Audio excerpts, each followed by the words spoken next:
Welcome guys. দেখুন একটু সোয়াবিনের রেসিপি দেখাচ্ছি। সোয়াবিনটাকে ভালো করে ধুয়ে আমি একটু গরম জলে ভাপিয়ে রেখে দিয়েছিলাম, নিয়ে জল ঝরিয়ে রেখে দিয়েছি। এবার এই যে মশলাগুলো দেখছেন, এই মশলাগুলো সব এতে দিয়ে দেবো।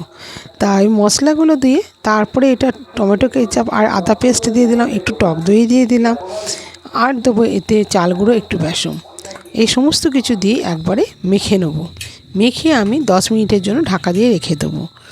তা এবার বাকি যে মশলাটা দিয়ে তৈরি করব, সেই মশলাটার মধ্যে দেখুন রয়েছে ধনে, জিরে, লঙ্কা, কাশ্মীরি লঙ্কা, গরম মশলা, নুন, এগুলো দিয়ে আমি করব। আচ্ছা, এবার আমি মশলাটাকে একটু জল দিয়ে গুলে রেখে দেবো। যেহেতু এগুলো শুকনো মশলা, জল দিয়ে গুলে রাখলে মশলাটা ভালো মিশে থাকবে আর রান্না করতেও সুবিধা হবে। কড়া বসিয়ে দিয়েছি, এবার কড়াতে আমি তেল দিয়ে দেবো।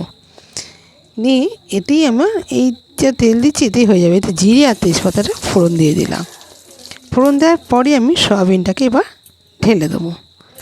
এই সয়াবিনটাকে ঢেলে দিয়ে তারপর আমি এটাকে একটু ভালো করে কষে নেব। সয়াবিনটা একটু না কষে করলে সয়াবিনের স্বাদটা পাওয়া যায় না, তাই জন্য কষে নিলাম।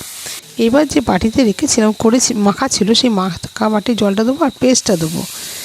যে পেস্টটা তৈরি করে রেখেছিলাম সেই পেস্টটা দিয়ে দিলাম, দিয়ে আর মশলা ধোয়া বাটির জলটা দিয়ে দেবো।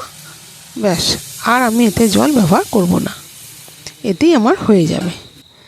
তা এবার ফুটতে দিয়েছি। এবার এতে না আবার আগে একটু গরম মশলা দিয়ে দেবো, আর না হ্যাঁ, গরম মশলাও দিয়েছি আর একটু ধনে পাতাও দিয়েছি।